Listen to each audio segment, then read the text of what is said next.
अरे वो आफिया, तुमने तो बड़ी जल्दी शाही टुकड़ा बना लिया। अम्मी जान देखिए, हमारी आफिया ने कितने अच्छे से शाही टुकड़ा बनाया है। भाभी, ये शाही टुकड़ा जितना अच्छा देखने में लग रहा है उससे कहीं ज्यादा खाने में लजीज होगा। चलिए, इफ्तारी बनकर तैयार है। बाहर चलकर कालीन और दस्तरखान बिछाकर हम सब एक साथ इफ्तारी करेंगे। आफिया अपनी भाभी और अम्मी जान के साथ बाहर आती है, जहां पूरा परिवार कालीन पर बैठ जाता है और तीनों सास बहू मिलकर खाना सर्व करती हैं। कुछ ही देर में मस्जिद से इफ्तार का ऐलान होता है और पूरा परिवार दुआ पढ़कर रोजा खोलता है। यह रमजान आखिरी साल है जब मैं अपनी बेटी के हाथों का बनाया ये शाही टुकड़ा खाऊंगा। अगले साल तो मेरी बेटी का रमजान उसके ससुराल में होगा, इसलिए मुझे एक और शाही टुकड़ा दे दो। अजी, सिर्फ शाही टुकड़ा ही क्यों, शाही कबाब भी खाकर देखे ना, ये हमारी बेटी ने पहली बार बनाया है। मुझे तो अभी से ही सोचकर दुख होता है कि अगले साल हमारी आप ही हमारे साथ रमजान नहीं मनाएंगी। आप सब इतने अच्छे मौके पर दुखी क्यों हो रहे हैं? क्या हुआ अगर मैं अगले साल रमजान पर आप लोगों के साथ नहीं रही, पर आप सब से मिलने तो आ सकती हूँ ना। वैसे भी रोजे के 30 दिन होते हैं, 2 दिन में आप लोगों के साथ रोजा रख लूंगी और अपने अम्मी अबू के लिए शाही टुकड़ा बनाऊंगी।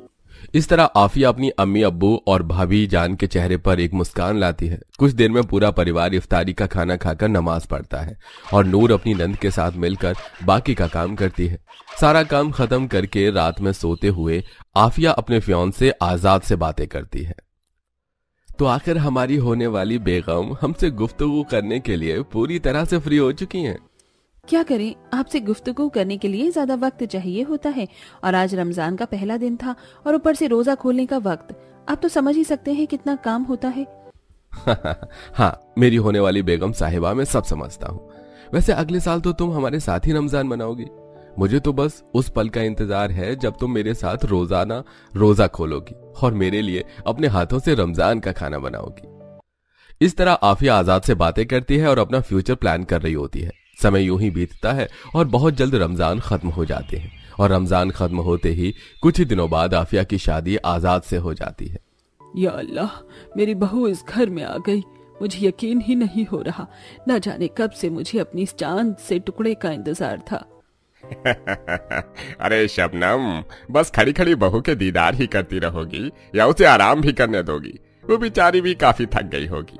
जाओ बहू, तुम अब जाकर आराम कर लो। हाँ बहू, आराम कर लो। वैसे भी कल तुम्हारी पहली रसोई है। हमने सुना है कि तुम शाही टुकड़ा बड़ा लजीज बनाती हो, तो क्या तुम कल अपनी पहली रसोई में हमारे लिए शाही टुकड़ा बना सकती हो? हाँ अम्मी जान, क्यों नहीं। आफिया अपने ससुराल में आकर काफी खुश थी और वो अपनी पहली रसोई में अपना स्पेशल डिश शाही टुकड़ा बनाती है, जिसे खाकर सभी घर वाले काफी खुश होते हैं। अब समय यूं ही गुजरता है और एक दिन कंपनी में लॉस की वजह से आफिया के ससुर को हार्ट अटैक आ जाता है और उनका इंतकाल हो जाता है। और इसी बीच आजाद का बिजनेस पूरी तरह से ठप हो जाता है, जिस वजह से अब वो कर्जदार घर आकर उन्हें परेशान करने लगते हैं। बेटा, अब हम क्या करें, तेरा बिजनेस ठप हो गया तो, और तेरे अब्बू जान भी अब हम सबको छोड़कर चले गए। अब कर्जदार आकर परेशान करते हैं। अब ले देकर ये घर ही बचा है। अब ना चाहते हुए भी हमें अपना ये घर बेचकर कर्जदारों का मुंह बंद करना होगा। पर अम्मी जान, अगर हम घर बेच देंगे तो हम कहाँ रहेंगे? हाँ अम्मी जान, भाभी जान बिल्कुल सही कह रही है। बेटा, अगर जिंदगी जीनी है तो बेघर होना ही पड़ेगा, वरना ये जालिम दुनिया हमें नोच नोच कर खा जाएगी और ये कर्जदार हमें जीने नहीं देंगे। कर्जदारों से छुटकारा पाने के लिए शबनम अपना घर बेच देती है और कर्जदारों का कर्ज चुकाकर खुद एक छोटे से किराए के मकान में आ जाती है, जो कि थोड़ा टूटा फूटा था और अब उनके हालात भी खराब हो रहे थे। इसी तरह कुछ महीने बीत जाते हैं, पर आफिया अपनी गरीबी और लाचारी के बारे में अपने मायके वालों को कुछ नहीं बताती और देखते ही देखते रमजान के दिन नजदीक आने लगते हैं। आजाद, 2 दिन बाद रमजान शुरू है। घर में सिर्फ नाम का राशन रखा है और मेरे पास भी सिर्फ 500-600 रुपए रखे हैं। इतने पैसों में तो सिर्फ सहरी का ही सामान आ पाएगा। हम इफ्तारी के लिए कैसे सामान इकट्ठा करेंगे? आफिया, वो पैसे तो तुमने बुरे समय के लिए रखे थे और तुम उन्हें रमजान में खत्म करने की सोच रही हो। आजाद, रमजान बार बार नहीं आता, बल्कि साल में एक बार आता है और मुझे फिक्र हो रही है कि हम इफ्तारी कैसे करेंगे। और रमजान 30 दिनों का होता है, हम बाकी के दिन कैसे काटेंगे? फिक्र मत करो, तुम्हारे पास जितने पैसे हैं तुम उतने से ही राशन ले आओ। अल्लाह ताला ने चाहा तो वो इस रमजान खुद हमारी मदद करेंगे। आजाद के कहने पर आफिया उन पैसों से कुछ राशन लेकर आती है और उन राशन से कुछ दिन की सहरी और इफ्तारी का जुगाड़ करती है। फिर सारा काम खत्म करके सो जाती है और जैसे ही अगले दिन 3 बजते हैं वो उठकर अपनी सास और नंद के साथ पहली सहरी के लिए साधारण खाना बनाती है। कितने सारे सपने देखे थे मैंने कि मैं अपने हाथों से आप सबको शाही टुकड़ा, सीख कबाब और बिरयानी जैसी 10 तरह के पकवान बनाकर खिलाऊंगी इफ्तारी में। पर माफ करना अम्मी जान, आज मैं आप सबको सहरी पर भी अच्छा खाना नहीं खिला पा रही।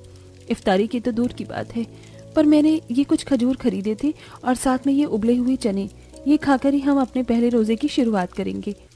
बहू, ये सब सोचकर तू क्यों दुखी होती है? तेरे सपने तो हमारी वजह से ही टूटे हैं, तेरे गुनहगार तो हम हुए।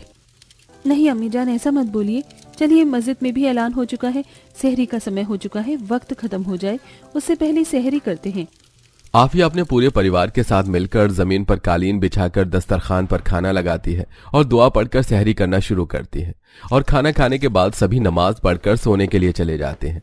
और सुबह होते ही जब आजाद नौकरी की तलाश में घर से निकलने लगता है तो आफिया अपने शौहर से कहती है, आजाद जी, घर में कुछ खजूर, प्याज और चावल रखे हैं, इफ्तारी कैसे होगी?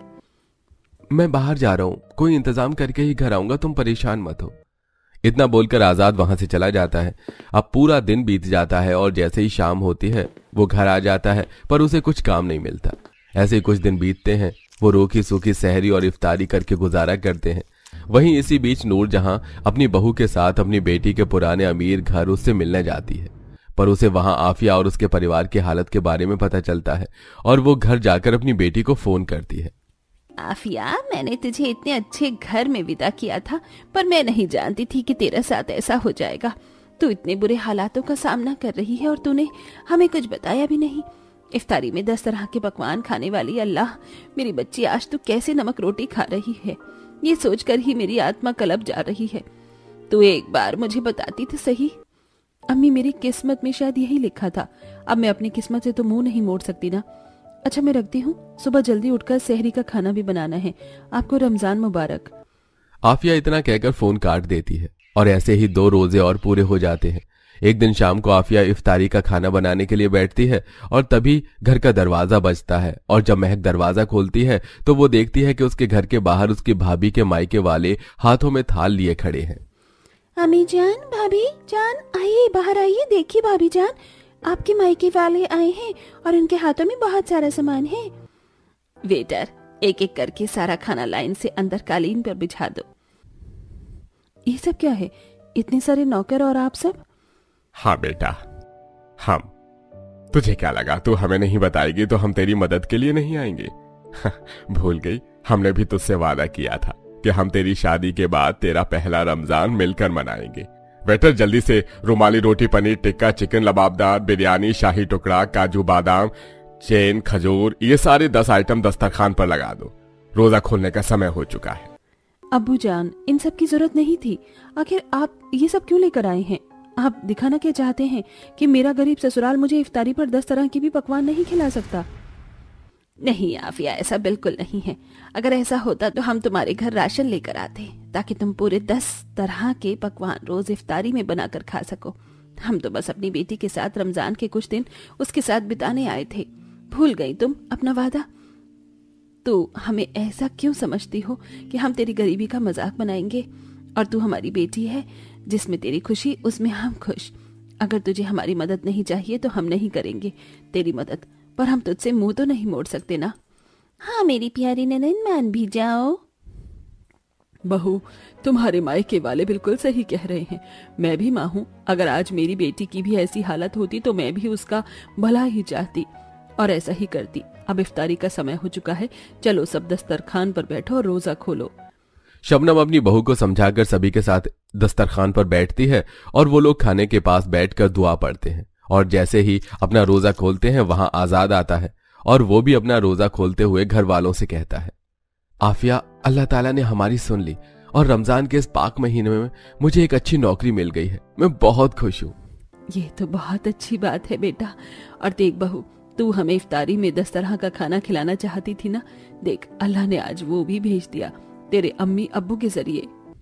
हाँ अम्मी, सच में उसके घर देर है अंधेर नहीं। चलिए ये सब छोड़िए और इफ्तारी करिए। ये लीजिए, ये बिरयानी खाइए। अम्मी, अबू, भाभी, आप भी लीजिए। भाभी, मुझे तो ये चने बहुत पसंद आए और आप इस प्लेट में ये 10 आइटम दे दो। ये पनीर, नान, शाही टुकड़ा, बिरयानी सब खाऊंगी मैं। और ये कबाब खाओ, बहुत टेस्टी है। और ये चिकन कोरमा भी। अच्छा लगा देखकर कि आप सबको ये 10 तरह का इफ्तारी का खाना अच्छा लगा।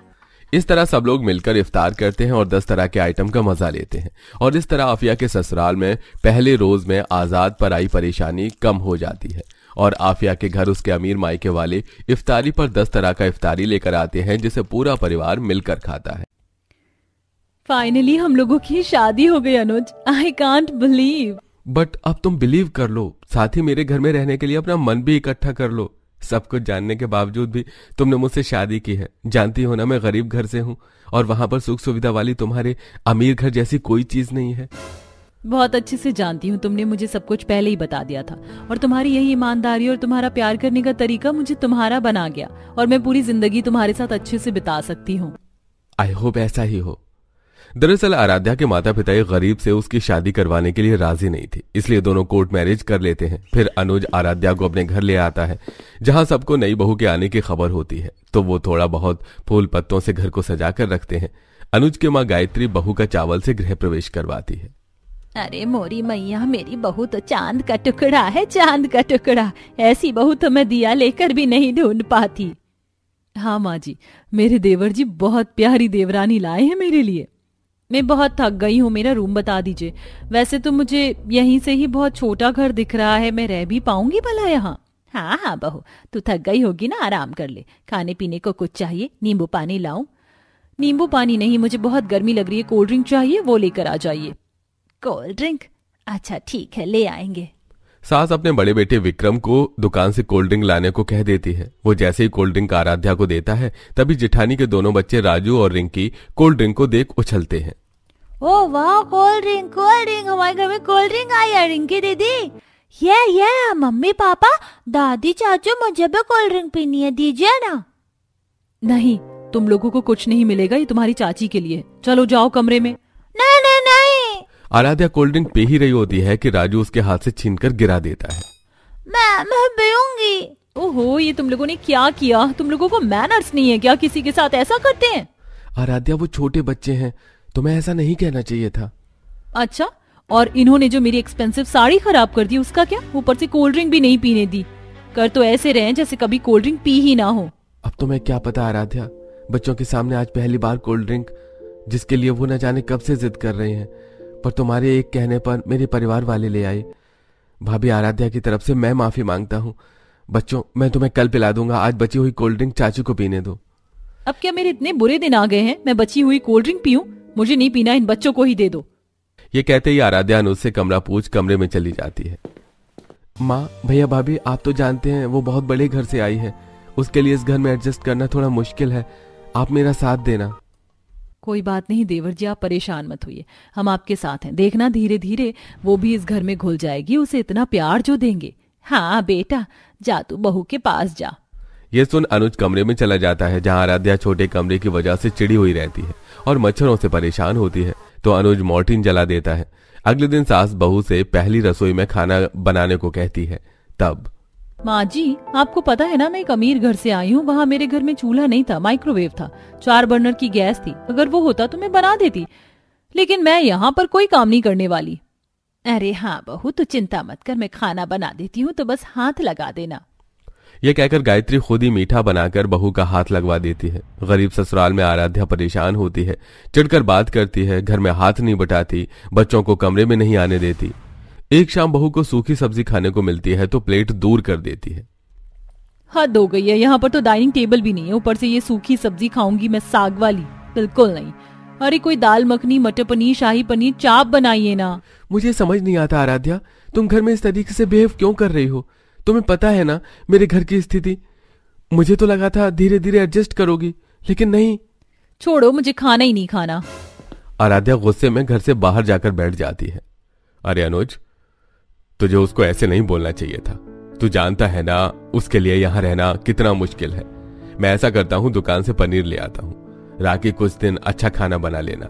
रिंकी के जूते लाने की जरूरत नहीं है, उसके पैसों से अच्छी अच्छी सब्जी लेकर बनाओ। ठीक है जी। भैया आप ऐसा क्यों कर रहे हैं? प्लीज रिंकी के जूते उसे लाकर दे दीजिए।